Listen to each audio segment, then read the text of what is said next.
Hi guys, assalamu alaikum. How are you all? I hope you are well. Welcome back to my channel in this new video. Today's video, how to indent paragraph in Microsoft Outlook. So let's started. At first, open your documents.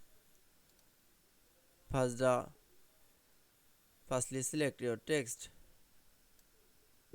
and go to the home menu option and click the increase and decrease option.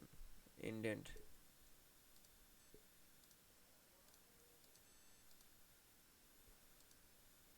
So again that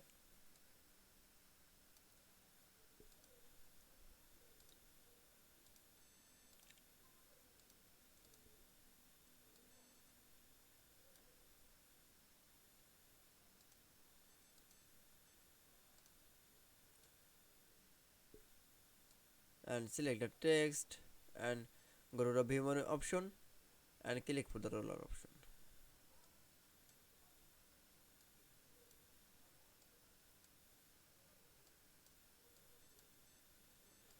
I hope you enjoyed the video. Please like, comment, share and subscribe my channel.